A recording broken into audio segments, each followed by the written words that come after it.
chains. Freedom, freedom, I can't move. Freedom, cut me loose. Yeah. Freedom, freedom, where are you? 'Cause I need freedom too. I break chains all by myself. Won't let my freedom rot in hell. Hey, I'ma keep on running 'cause the winner don't quit on themselves.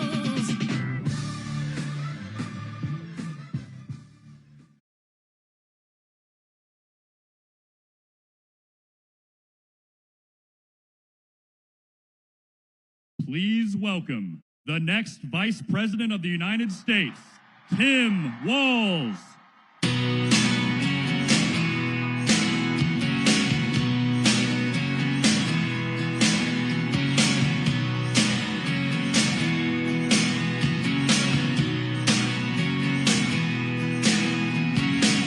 Well, I was born in a small town, and I live in a small town.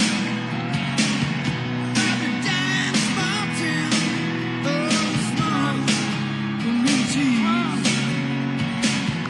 All my friends in this small town.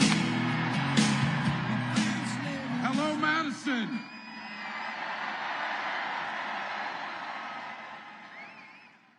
Hello, Badgers. There we go. Well, how great is it? Bradley Whitford's here. Give him a big hand. Incredible. And look, we're going to need a partnership, and we're going to need a Democratic House. Send Mark Pocan back with a gavel in the morning. And please, Wisconsin, on behalf of all Americans, send Tammy Baldwin back to the Senate, please.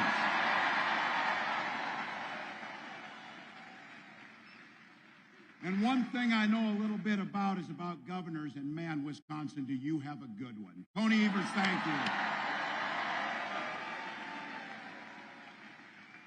And I don't know if you heard, there's a guy from Chicago coming out after me, Barack Obama. So. But to each of you, huge thank you. Took time out of your busy lives. You came here because you believe in the America and you believe in the democracy. Thank you all.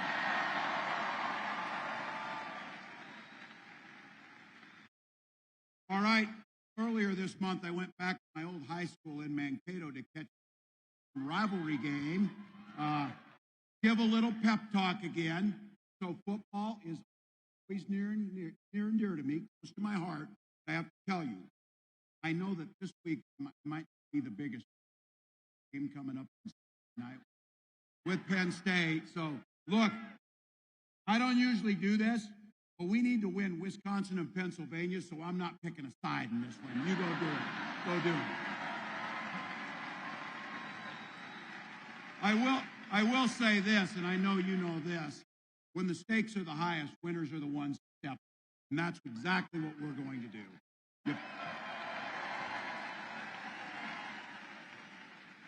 You play all the way through to that final whistle, and that's the exact energy that Kamala Harris and I are bringing to these final 14 days.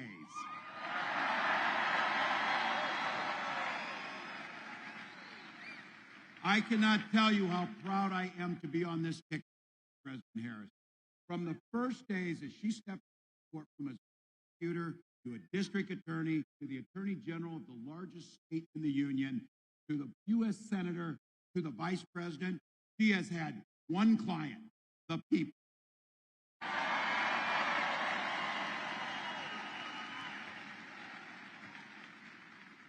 She stood up for women and children against predators and abusers. She stood up for seniors and workers against fraudsters and big corporate interests. She stood up for families and communities against transnational gangs and trafficking. And when people came to her, she never asked them if they were Democrats or Republicans. She simply asked them, how can I help?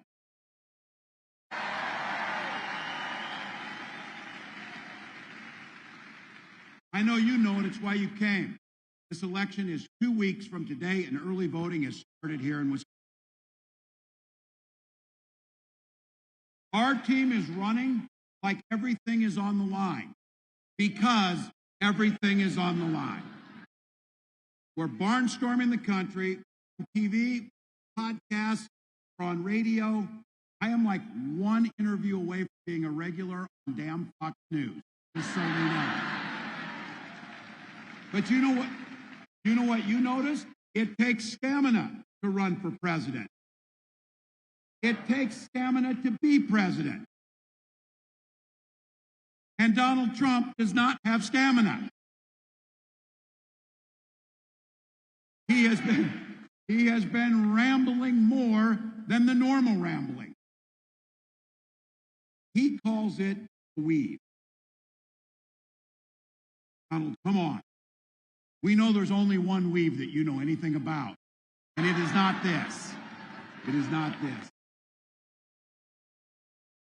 He's ducked debates, but you can't blame him. When you get whipped, you don't come back for seconds. You come back for seconds.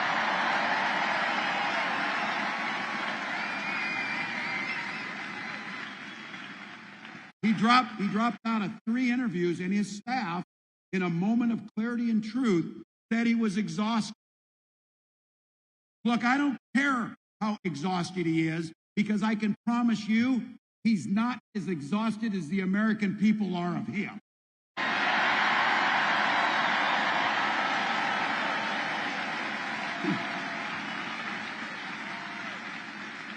So, over the weekend, he made a little appearance the weekend. You might have seen this. He went to a McDonald's and dressed up as the drive-thru worker. They found him an apron his size and put it on him. And I was thinking, it is possible he mixed up his weekends and Halloween. He's been forgetting things you might have noticed. But look, there's something not just nuts, but cruel about a billionaire using people's livelihood.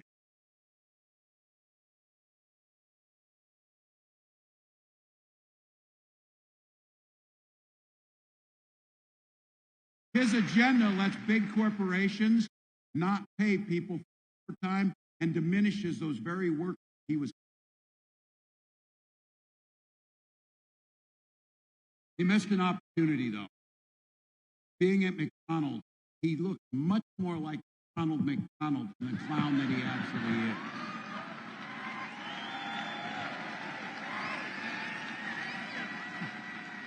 Tell me you don't see this one coming from a mile away. And Ronald wears less makeup. You saw it coming. You saw it coming.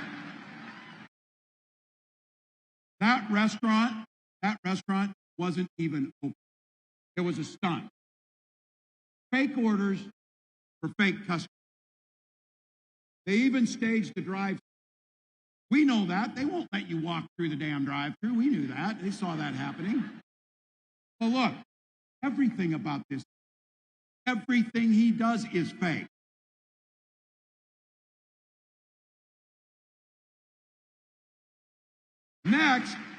Next, he's going to be telling you he's a cop or a construction worker because he dances to the Village People. We know it's the YMCA. And I'll tell you this, though, that 5 minutes he stood next to me, I guarantee you that's. And that's not a joke. So look, I'm not going to waste time. I'm going to talk to the running mate. His running mate, Elon Musk.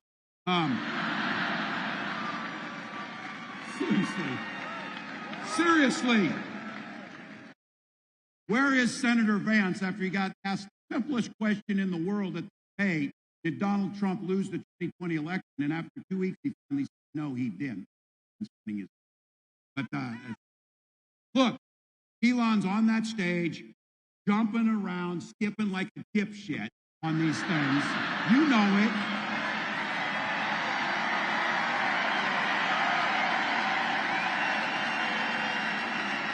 Think about it. Think about that. That guy is literally the richest man in the world, spending millions of dollars to help Donald Trump buy an election. Now look, they're saying the quiet parts out loud now because Donald Trump has already promised that he would put Elon in charge of government regulations to oversee the businesses Elon runs. That's a hell of a buy. He could spend billions to make more than $10 billion on the back. So in other words, Donald Trump, in front of the eyes of the American public, is promising corruption. That's what he's promising you. And you know what? I don't believe he keeps many promises, but he'll keep. Guarantee you, he'll keep. But here's the good news, Madison. Donald Trump is never going to be president. Elon Musk is never going to run anything.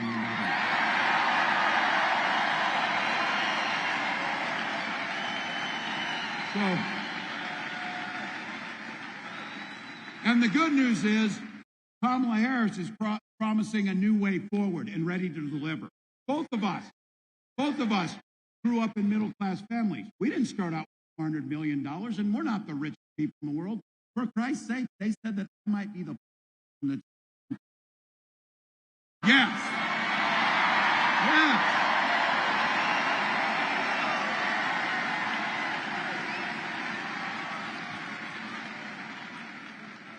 Kamala actually worked at McDonald's and did that job. And we know that the economy works best when everybody has an opportunity to get. And here's the beauty of it. She's laid out a plan. 100 million middle-class Americans receiving a tax and up to $6,000 for new parents to get their kids off to a good start.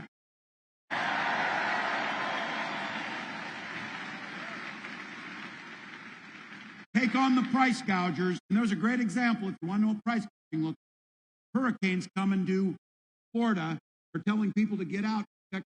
Guess what happened to airline prices during that week? Shut up.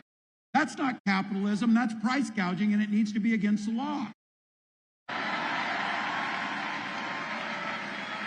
That brings down the price of groceries. That brings down the price of pharmaceuticals.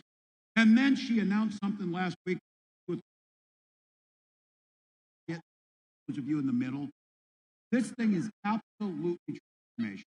Having Medicare in-home care.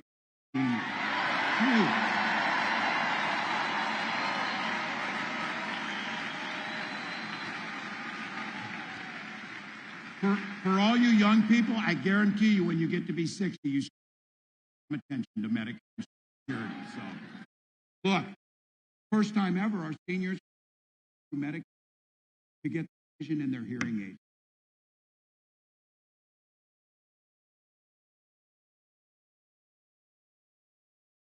Extend that $35 cap on insulin to make no one has to choose between rationing their insulin or buying their groceries. That's an easy thing. And then finally focusing on the class that really, truly drives our economy, small business owners and entrepreneurs, making sure that folks have access to capital and tax credits to start small businesses and get off the ground.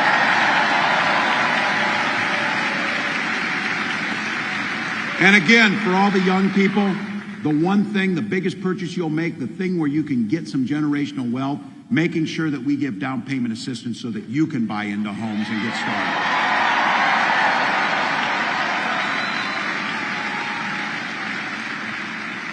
We're your cousins over across the way in Minnesota, and we had a saying that came from one of our senators who we lost way too soon in Paul Wellstone, who really summed up an economy. Yeah. We've got them. You've got them. You had Russ Feingold. We know people who knew how to get things done. These are folks who focused on the middle class. And Paul just summed up how an economy should work, and Kamala believes it in her heart. We all do better when we all do better. That's the economy.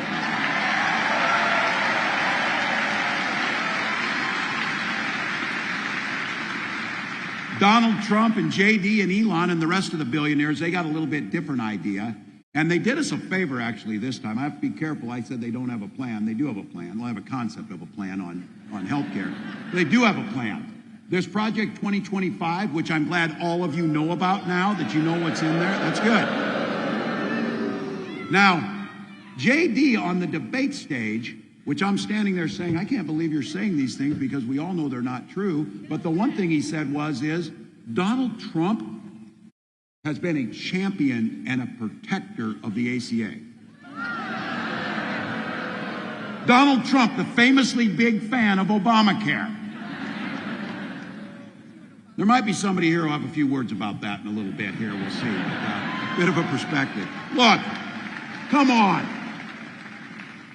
They tried 60 times. They filed lawsuits. Donald Trump said anything. And if it wasn't for the courage of John McCain walking out and saying no, they would have ripped health care away from them.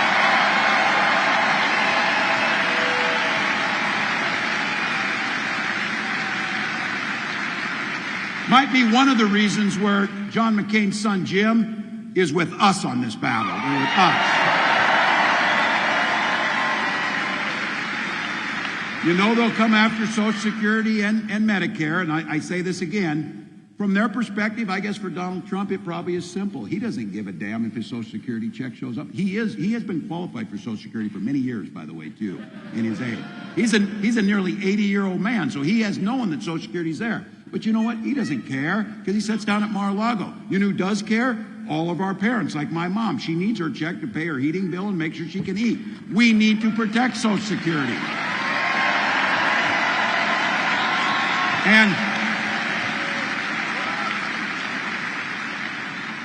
And the real question that people are going through McDonald's are going to be asked is, do you want a Trump tax cut with those fries? Or tax increase? Because you're not going to get it. If you're a billionaire coming through the line, you'll get it. If you're the rest of us, 20% increase from his terrorists having $4,000 a year to our cost.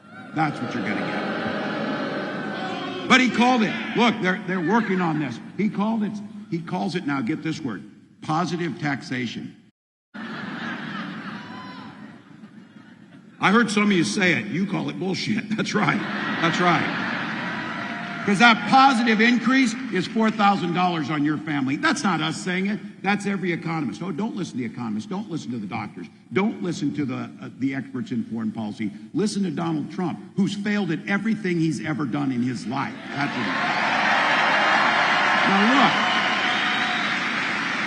my guess is in here are some old school Republicans or independents in this group today, and we know they're across the country. They remember the old Republican Party added to this country, and when they talked about freedom, they actually meant it. That's not who Donald Trump is.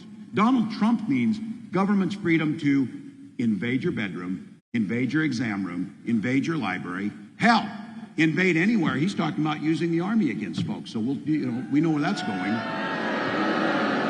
We don't overthink this. Things work best in neighborhoods, they work best in communities, they work best in states, they work best in countries.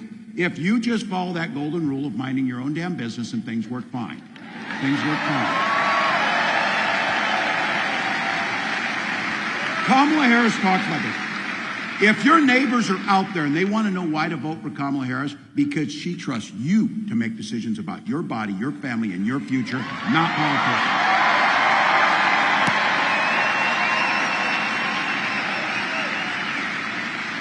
The freedom to retire with dignity by strengthening Social Security and Medicare, not cutting them. Because to be very clear, it's where they're at.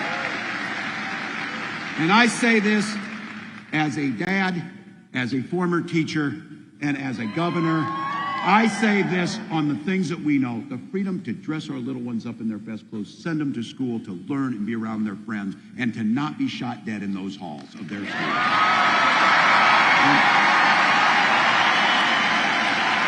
And look, Minnesota and Wisconsin have some of the highest concentrations of folks who hunt, from deer hunting to pheasant hunting to gun ownership. Look, on this one, I know guns. I'm a veteran. I'm a hunter. I'm a gun owner. Kamala is a gun owner. But owning guns doesn't mean you can't be for common sense solutions that protect our kids from being shot in school. Don't. To those of you here, to the gun owners here, look, we can uphold the Second Amendment while being and adhering to our first responsibility, protecting our kids. You can do both. You can do both. Now, this is the part I really like when they try and do the whole gun thing and they don't know. Both members of the Democratic ticket for president and vice president are gun owners this time, all right? And the Republican nominee can't pass a background check. True.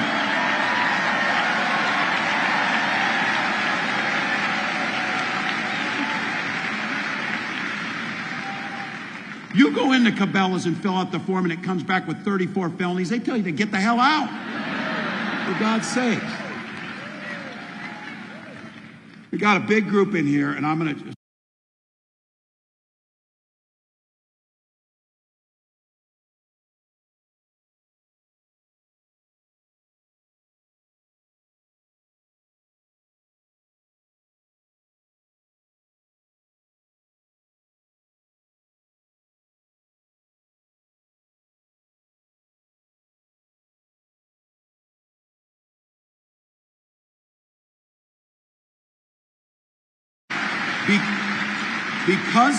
Because of Donald Trump and the judges he appointed to the Supreme Court who lied about upholding Roe versus Wade, it's called lying.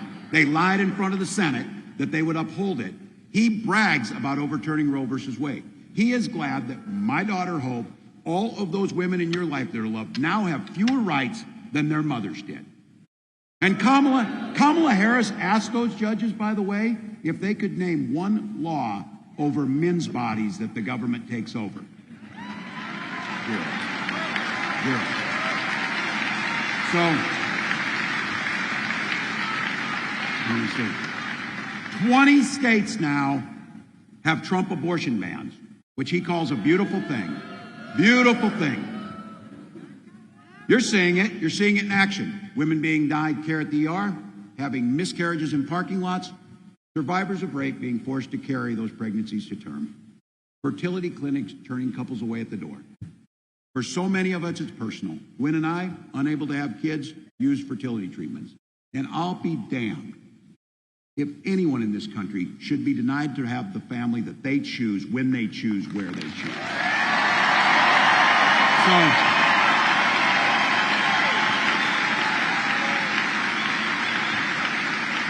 So guys, this election is about so many things, but it's about that simple fundamental principle of autonomy over the bodies, and all the women who are out there who are doing this work, we owe it to them to make sure when we elect Kamala Harris, she will sign back into law Roe versus Wade and the protections that they need. Now, I don't want to ratchet up your anxiety level, but it's important to know what we're up against. Just like in any good game, we got to know what the other team's doing. So there's another reason that the stakes are so high in this election, something that I don't think many of us have seen. You hear some version of this from the people in your life, neighbors, relatives, brothers, in some cases, who said, look, we made it through the first Trump term. We'll get through a second. This Donald Trump of 2016 is far more dangerous. He is not the 2016 Donald Trump. This is a brand new version. Now look, he is, as Kamala says, he is a very unserious person, but the consequences of putting him back in office are deadly serious. He's talking about sending the military against people who don't support him. He's naming names. Look, I recognize I'm going to be at the top of that list. You think he's stopping with me? He's talking about you. He's talking about using the United States military to go after people who disagree with his idiotic ideas, his unpatriotic ideas, his traitorous ideas, and he's talking about using the military. He talks about the enemy from within.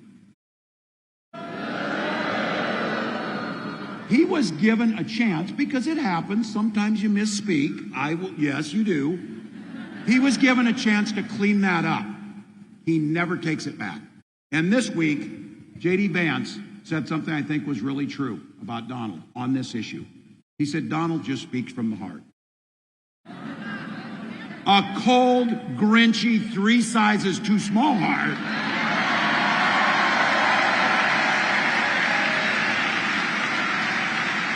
And again, this is nowhere near normal. This is nowhere near normal. So this is not, oh, he said, she said, he said.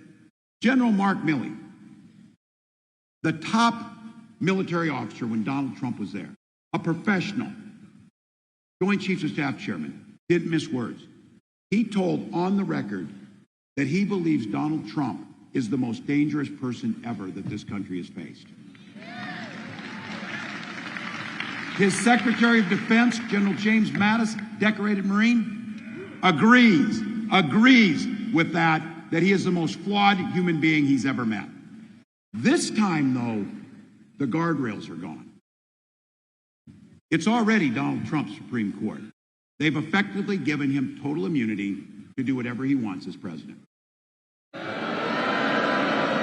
If think about this in the next 4 years. If he gets elected, he could appoint up to 3 more justices to an institution that already gave him immunity. That would mean that Donald Trump will have appointed 6 of the 9 Supreme Court justices. J.D. Vance sure isn't going to do anything about it. He's on this ticket for one reason. He said he would not do what Mike Pence did, which was put the Constitution and the American people over Donald Trump. Said he would not do it. And Lord knows there's not a single spine in the Republican Congress that's going to do a damn thing about it. All right. So that's out there. Here's the good news. It ain't ever going to happen. It ain't ever going to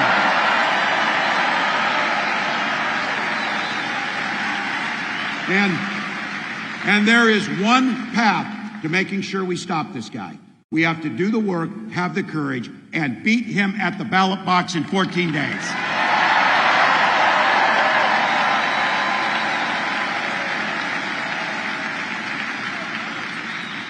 This thing's close. We're still the underdogs in this, and we know we're going to leave it all on the field. Wisconsin, you got same-day voter registration, and it's open today to get there and vote. We need you door knocking. We need the calls. Even 1 or 2 extra votes per precinct will be enough to win this thing and send Kamala to the White House.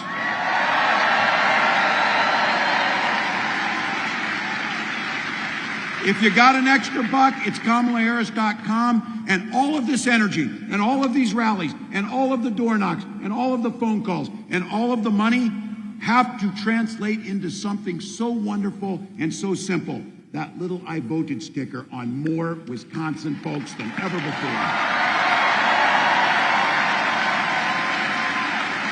So, Madison, help me welcome a guy who knows a little bit about hope. A little bit about hope. And the guy who taught us, yes, we can. Madison, the 44th President of the United States, Barack Obama.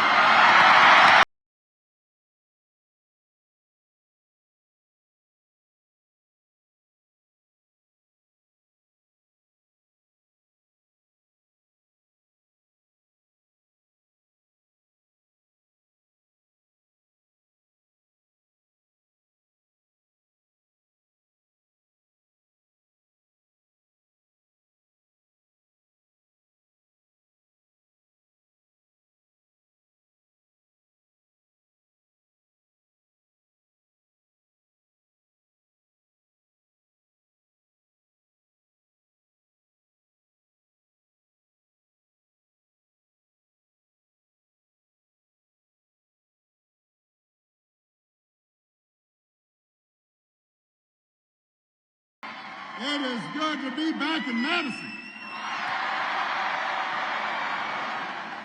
It is good to be here. first of all, I want to apologize. I was a little late. I love you back, and I want to make sure that the reason we were a little delayed in my hometown, Chicago. I got some Chicagoans off, and so we board the plane, ready to take off, and then the pilot comes in and says, "Sir, there's a pile of oil leaking out of the back of the plane."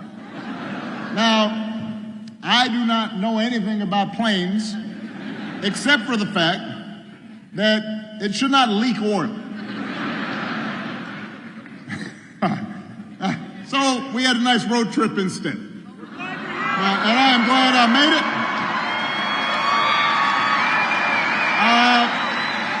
It is great to be here in Wisconsin. It's great to be back in the Midwest, where folks got good sense.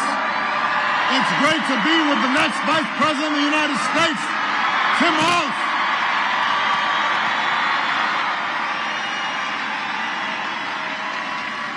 I love this guy. Love that dude. Love that man. The kind of person who should be in politics. He's a veteran, he's a teacher, he's a coach, he's a hunter, been a great governor, knows who he is and knows what's important. You can tell those flannel shirts he wears have gotten some wear. They come from his closet. Consultant didn't give it to him. Tim's got skills.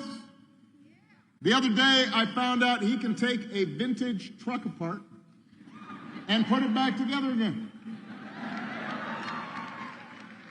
You think Donald Trump can do that? For that matter, do you think Donald Trump's ever changed a tire in his life? That's the guy, he gets a flat tire. He says, Jeeves, change that tire, please. His chauffeur. Point is, Tim will be an outstanding vice president, but he's only going to be an outstanding vice president if you vote. And that's why you're here today. I'm here to make sure that you hear from me. I am asking you to vote for your congressman, Mark Hogan, for your senator, Tammy Baldwin, and for the next president of the United States of America, Kamala Harris.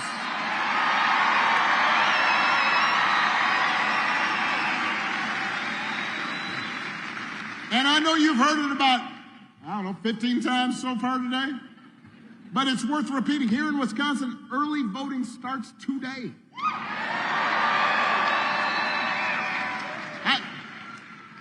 If you haven't voted yet, I won't be offended if you just walk out right now. Go vote.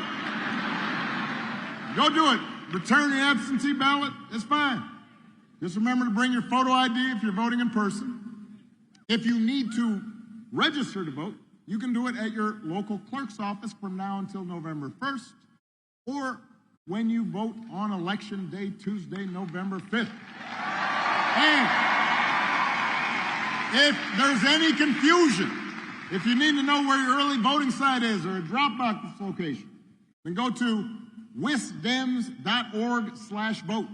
Wisdems. Well, they're cheering for wisdems.org/vote. Don't wait. I voted yesterday. I did. I was down in Chicago. I got my ballot, filled it in, sealed it, signed it. And then I walked, which I don't always get a chance to do. And Secret Service got nervous, but I said, no, let's walk to a mailbox. And my younger staff was like, what's that blue thing? And I said, that's a mailbox. And you put stuff in it, and then it goes to the place you're sending it. They weren't familiar with mailboxes. Once you voted, then you have to help your friends and family make a plan to vote too. Because together we've got a chance to choose a new generation of leadership in this country and start building a better, stronger, fairer, more hopeful America Now, we know this election is going to be tight. It's going to be tight here in Wisconsin. It's going to be tight all across the country. And it's going to be tight because a lot of Americans are still struggling. You know, as a country, we've been through a lot over the last few years. We forget sometimes. A historic pandemic wreaked havoc on communities, on families, on businesses. And then disruptions from the pandemic caused price hikes that put a strain on family budgets. And people started feeling like no matter how hard they worked, they were just treading water. So I understand why folks are looking to shake things up. I get it. What I cannot understand is why anybody would think that Donald Trump will shake things up in a way that's good for you. That I do not understand. Because there is absolutely no evidence that this man thinks about anybody but himself. I've said it before. Donald Trump is a 78-year-old billionaire who hasn't stopped whining about his problems since he came down that golden escalator 9 years ago. And when he's complaining 2, 3 in the morning. He's texting. What's he doing? When he's not complaining, he's trying to sell you stuff. Have you noticed that? Who does that? You're running for president and you're hawking merchandise. Gold sneakers, $100,000 watch. Supposed to be Swiss watch, he says. The best watch. Why are you selling the watch? What are you doing? My favorite is the Trump Bible. True story. True story. It's embossed with his name right on it. Donald Trump edition, right next to Matthew and Luke. Donald. And I'll give you one guess where those Bibles are made. He's Mr. Tough Guy on China, except when it comes to making a few bucks. You cannot make this stuff up. You really can't. If some of this stuff happened on Saturday Night Live, you'd be like, all right, that's going too far. That didn't really happen. But it did. And he's doing it because what he cares about is his ego and his money and his status. He's not thinking about you. He sees power. He sees you as a means to his ends. He wants the middle class to pay the price for another huge tax cut that would mostly help him and his country club buddies. He doesn't care if he costs more women their reproductive freedoms because apparently it doesn't affect his life. Most of all, Donald Trump wants us to think that this country is hopelessly divided between us and them. Now, for him, us means the, quote, real Americans who support him. Anybody who doesn't, they're them. And he employs this strategy like politicians have for millennia, because having people divided and angry boosts his chances of being elected. That's his focus. Is this going to help me, not is it going to help you? And along with those intentions, there's also, as Tim talked about, there are questions about his competence. I mean, he's out there giving 2-hour speeches. It's like Fidel Castro just keeps on talking. It's just word salads. The other day, he had a town hall meeting. Now, I've done my share of town hall meetings. My experience is the goal of the town hall meeting is you meet with your constituents, with citizens, with voters. You answer their questions. He decided, no, I'm not going to answer questions anymore. Let's just play music for half an hour. So he's standing there and he's swaying Ave Maria and YMCA.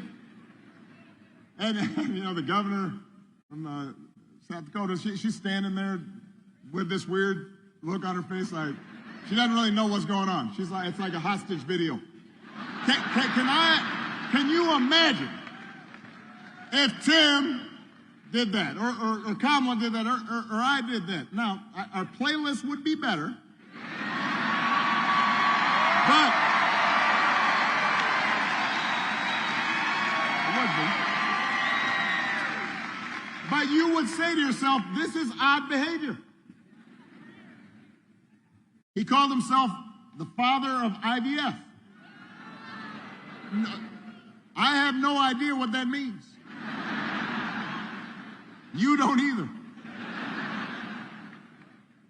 He said January 6th was a day of love. Hey, you're going to hear this from me. Do not boo. Vote. They can't hear you boo. They can hear your vote. That's the way to send a message.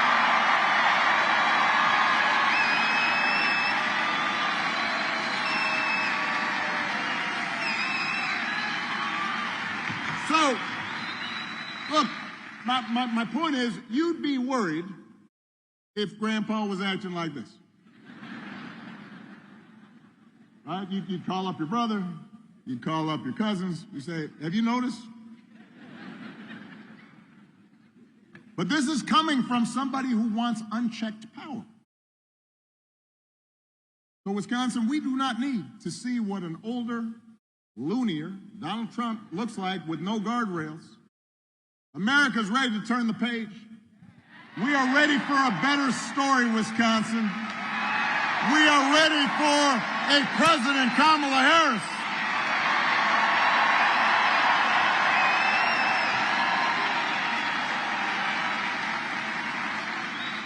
And the good news is Kamala Harris is ready for the job.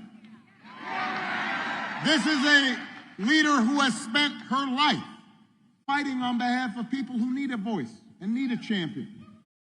Somebody who was raised in a middle-class family, who actually worked at McDonald's when she was in college to pay her expenses. Didn't just pretend like he worked at McDonald's when it was closed.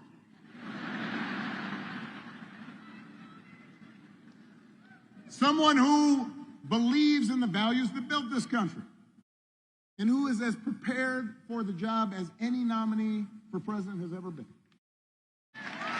So, the point is, Kamala knows you. She knows your life. She knows what it's like to scrap and to strive and to work hard and to see her mom worry about the bills. So does Tim. So if you elect them, they will be focused on your problems. They understand that too many folks here in Wisconsin are struggling to pay the bills. And understand, wages have been steadily growing. Unemployment has been dropped. Has dropped. Inflation is finally slowing. But the price of everything from healthcare to housing to groceries is still too high, and it hurts.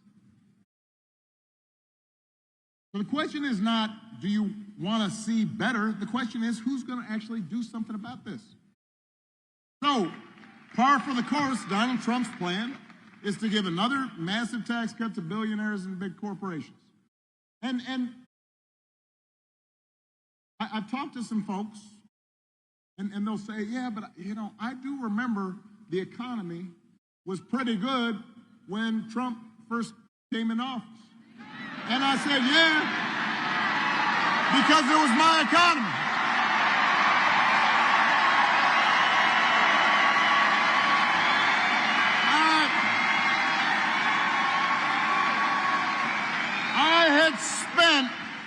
I had spent 8 years cleaning up the mess that the Republicans left me. I had spent 8 years getting the auto industry back on track, reopening factories.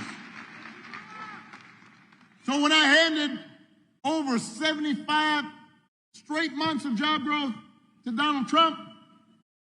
All he did was give a tax cut to people who didn't need it, drove up the deficits in the process.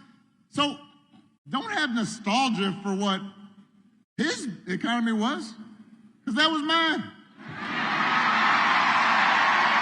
And now he wants to do it again.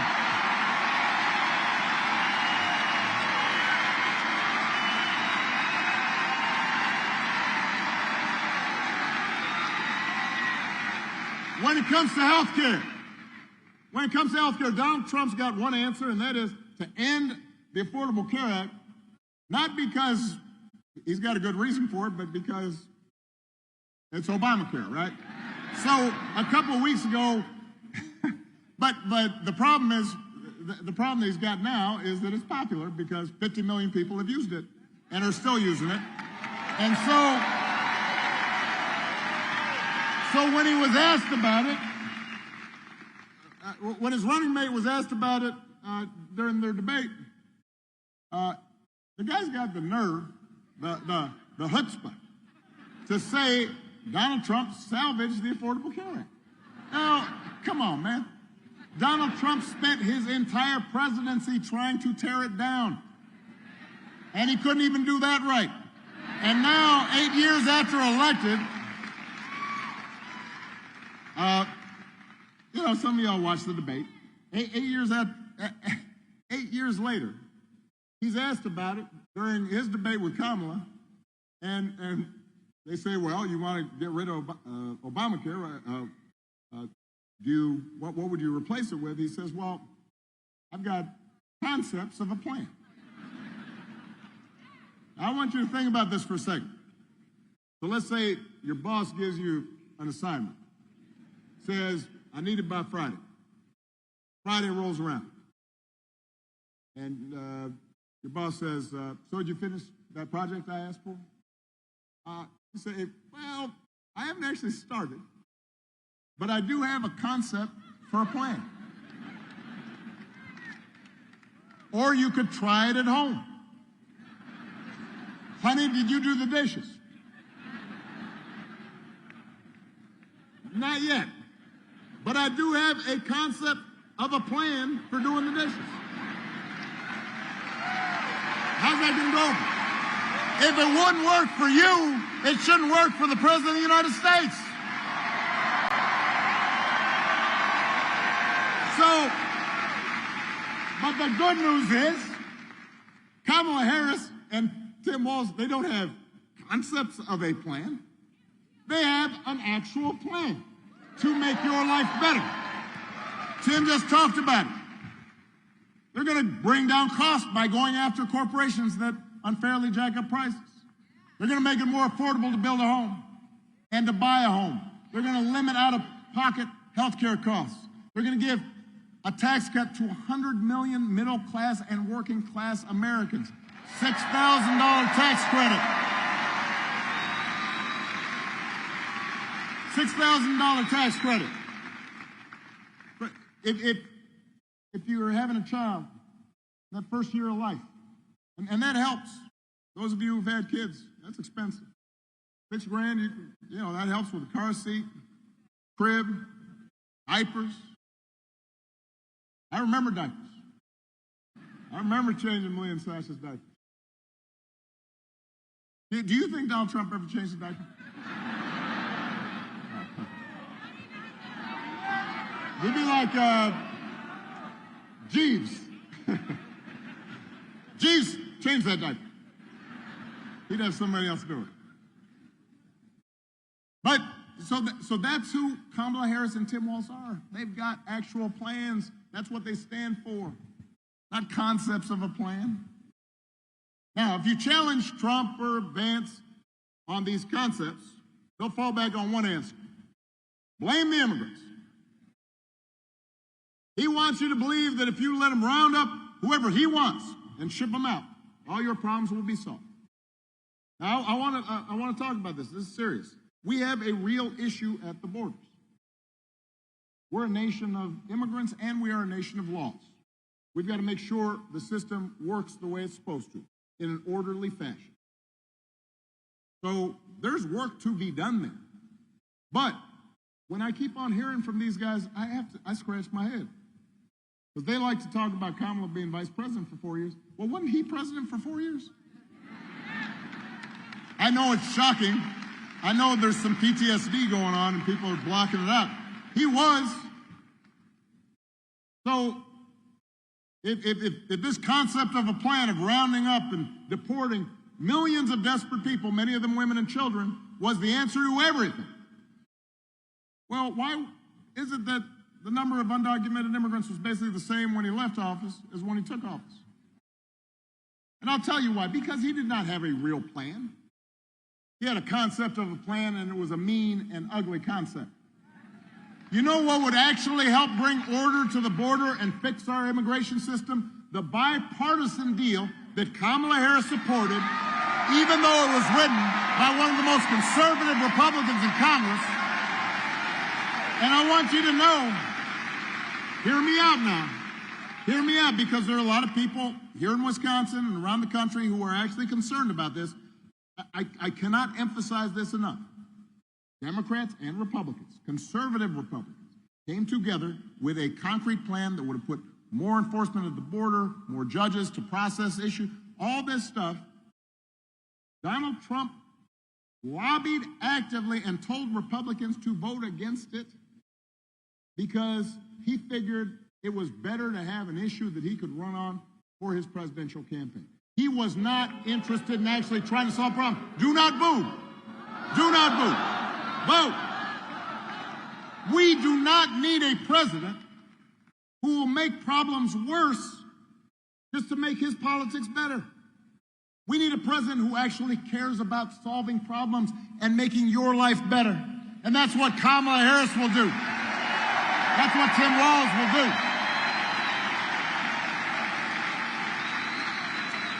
And to help them do it, they're going to need a Senate full of public servants like Tammy Baldwin.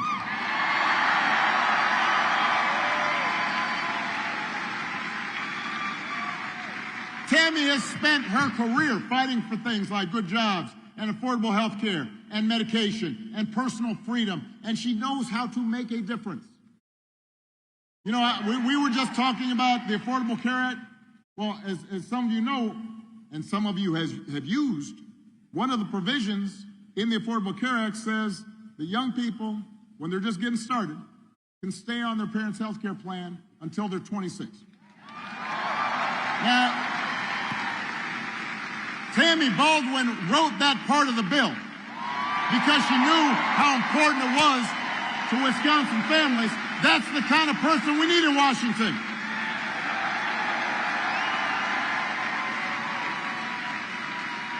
The kind of person who's going to help Kamala and Tim get stuff done, and who share our values and want to move the country forward and not backward. I miss you too. That's why I came. Now, one of these values is freedom. Well, let's talk about that for a second. I do not think we have ever had. I don't think we've ever had an election where candidates understand the concept, the idea, and the reality of freedom so differently. Because for Donald Trump and his cronies, freedom basically means getting away with stuff. It means, well, you know, if I want to bust a union, I can get away with that. And no, do not vote. But his attitude is, well, that's freedom. I want to pollute this close by river because it'll save me some bucks. I won't have to. I can go ahead and do that. So to them, freedom is letting powerful people do whatever the heck they want with no consequences. Like you said, in the middle of the pandemic, when people were dying, hospitals were overrun, Donald Trump actually uttered the words, "I do not take any responsibility at all." I am not sure any American president has ever said those words before. But that's his idea of freedom. I do what I want, and I'm not held accountable, and I'm not responsible for anything. We have a broader idea of freedom. We believe that true freedom gives each of us the right to make decisions about our own life, And it requires us to recognize that other people have the freedom to make different choices. And that's true even on the most contentious issues. I have always said there are good people of conscience on both sides of the abortion divide. I respect those whose faith tell them that this isn't something they support. But if we believe in freedom, then we should at least agree that such a deeply personal decision should be made by the woman whose body is involved and not by politicians. And most Americans believe that as well. Most Americans believe that as well, which is why it's been fascinating watching Donald Trump just tie himself into a pretzel on this issue. When he ran for president the first time, he said he'd support punishing women who got abortions. Then a few weeks ago, he tells women, don't worry, I'll be your protector. You heard Tim talk about how Donald Trump actually protected you. Roe versus Wade overturned. Trump abortion bans in 20 states. He's out there saying everybody wanted it this way. No, they did not. But Donald Trump may be confused about this. You can't be. You need to be clear about what's at stake here. Tammy Baldwin actually introduced a bill that would restore the reproductive freedom that women had for nearly 50 years. If Congress passes that bill, Kamala Harris will sign it into law. Now, it's an example of how as frustrating as politics can be sometimes. And I know it can be frustrating. Look, I do not watch cable news. I really don't. There are times where I don't understand how we got so toxic and just so divided and so bitter. And I get why sometimes people just don't want to pay attention to it. And we all have friends like that. We have family members who are just like, it's all a circus out there. I get that. But elections really do matter. Who you vote for matters. Not because it's going to change every problem we got. No president, no vice president, no senator, no governor is going to solve every problem. We're not going to eliminate poverty overnight. We're not going to change, race relations right away. We're born into history, and change takes time, and so sometimes I think we expect so much, and then we're disappointed when everything's not immediately solved, and we start thinking politics doesn't matter. But the thing is, what politics can do, what elections can do, they can make your life a little better, your neighbor's life a little better, or they can make it a little worse. And that little bit of better or a little bit of worse, that adds up. And sometimes I have to talk to people who don't think there's going to be a difference whether Kamala Harris or Donald Trump wins. And they're not bad people. They just don't think politics matters to their lives. And I have to remind them, the Affordable Care Act, it didn't eliminate all problems with health care.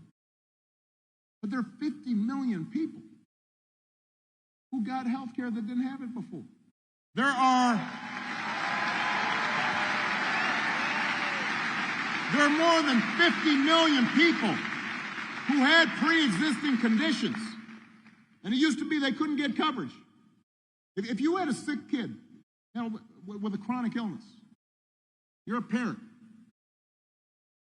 you might not be able to get insurance for your child before the Affordable Care Act. And now you had to make a choice. Are you going to sell your house in order to get that child the care that they need? Imagine that. You don't have to imagine it. That's what was going on. That's not true now because of elections, because of politics. It made a difference to them. Some people in this auditorium saw a concrete benefit in their lives as a consequence of elections. I'll give you one more example. And I know I know I'm going a little long here, but I want to really button this down. I'll give you another example. When I was president, last couple years in office, I took an interest in what scientists were saying, that with globalization and travel and growing populations, at some point, we were going to see a serious pandemic. So this back in 14, 15, 16. So I said to my team, we need to get a plan together, just like we have one for natural disasters. You have to practice. You have to have a sense of how are you going to respond if there's a flood, a hurricane, an earthquake. And I said we need to do the same thing with the pandemic. So we put together a playbook, and we consulted with all the experts, and then we had every agency talk about, all right, how are we going to work with the public health agencies in the states, and how are we going to deal with the schools? Do we keep them open? How long? What are we going to do in terms of developing vaccines? Had a whole playbook, put it all together, big thing. Then we did tabletop exercise with all the agencies. Let's practice how we're going to deal with this. So when Donald Trump comes into office, we gave him that playbook. And apparently it got dropped into a trash bin. And hold on a second. So 3 years later, a pandemic hits. Now, I want to be fair on this. I understand what I'm saying. No matter who was president, if I had been president, Hillary Clinton been president, Joe Biden, Kamala Harris, it doesn't matter. This was going to be a problem. People were going to get sick. People were going to die. Businesses were going to shut down for a while. Travel was going to be restricted. It was something we hadn't seen since 1918, right? So it was going to be a challenge. But if you look at a country like Canada, their per capita death rate was 60% lower than the United States. Now, I want you to do the math. Let's say we lost more than 1 million people from COVID in the United States. 60% difference. That's 600,000 people. People's grandparents, people's parents, cousins, brothers, friends, co-workers. Most of you know somebody whose lives was touched. 60% might be alive if we had a capable, competent government that was paying attention. So if somebody tells you it does not make a difference whether you elect someone who's competent, somebody who cares about you, somebody who listens to experts and listens to ordinary people and knows what their lives are like and what they're going through, it makes a difference. It's going to make a difference to them. It's going to make a difference to you. And if that's not enough, you got to remind them this election is about more than just policies. It's about values, and it's about character. Some of you know that when I was growing up, I didn't have a father in the house. Parents divorced when I was 2. Didn't really know my father. But I did have people around me. I had a stepfather for a while. I had grandparents, teachers, coaches. Most of all, my mom, who tried to teach me the difference between right and wrong, who showed me what it meant to be honest and to work hard, and to be responsible, and to treat people the way I wanted to be treated. And I'll be honest with you, sometimes, like most young people, like teenagers, I didn't always live up to those values. I made mistakes. I tried to learn from them. But I internalized those values, right? And I tried to live up to them. Most of you grew up the same way. And one of the disturbing things about this election, about Trump's rise in politics, is how we seem to have set aside the values that we were taught. Down in Chicago, I saw an old friend of mine, Jeff Tweedy. He's a, some of you guys know Wilco. His dad worked in rail cars, I think it is. union guy. And I think his name was, I think he said his name was Robert E. Lee Tweedy. And so Jeff was describing how he had to persuade his dad to vote for me that first time. But over time, I guess he became a supporter. But his dad said something interesting when he told me when Trump came into office. He said, I never thought I'd see my fellow workers suck up to the boss's son like that, which was interesting. But it had to do with values. That's what he was talking about. Right? Character. What do you stand for? Who are you? What do you believe in? So a few weeks ago, we had one of the deadliest hurricanes in American history. And Biden and Harris, they're down there in North Carolina. They're meeting with local officials, their accompanying families. And in the midst of that, Donald Trump and his running mate are making up stories about how the Biden administration is withholding aid and giving it to undocumented workers and not giving it to Republican areas, just making stuff up. And even the MAGA Republicans down in those areas on the ground said it was a bald-faced lie. It is shameful. When did something like that become okay? No matter where you stand on the issues. How could you go along with something like that? These are people at their most vulnerable. They're in desperate situations. And you're going to make stuff up, and suddenly you got FEMA workers being threatened, people not applying for aid because they got told by a former president who's running for president that FEMA's not doing the right thing. If your coworkers acted like that, they wouldn't be your coworkers for very long. If you had a family member who acted like that, you might still love them, but you wouldn't put them in charge of nothing. And yet, hold up. And yet, when Donald Trump lies or cheats or bullies somebody or shows utter disregard for our Constitution, when he calls service members who died in battle losers, when he calls our fellow citizens vermin, people make excuses for it. He's making a joke. He doesn't mean it. It's okay.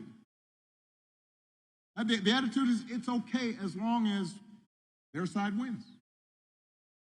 And I've noticed this especially with some men who think Trump's behavior is somehow a sign of strength. You never apologize for anything. You're not accountable for anything.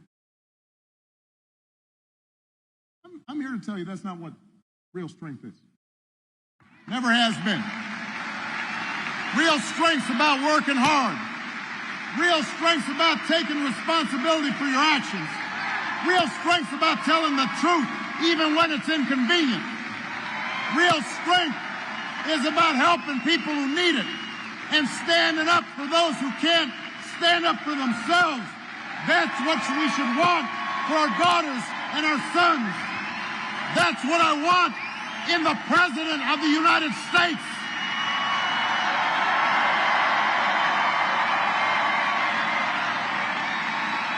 And the good news is, Wisconsin, that you have candidates to vote for in this election who have demonstrated that kind of character, who have demonstrated that kind of strength, who will set a good example, who will do the right thing. They won't be perfect. They will not solve all your problems. There will still be issues out there that we have to address, but they will lead this country better than they found it. That's the choice in this election.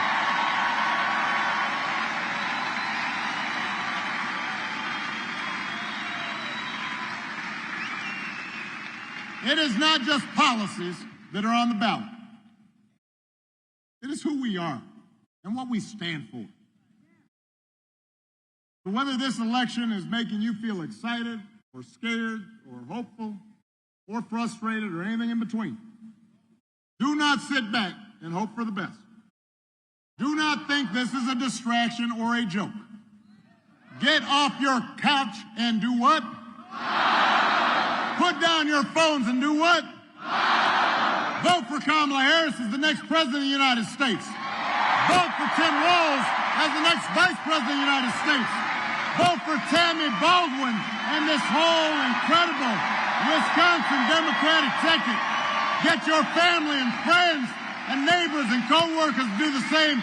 If enough voices are heard, we'll leave no doubt about the outcome of this election. We will leave no doubt about who we are. We'll send a message about what America stands for.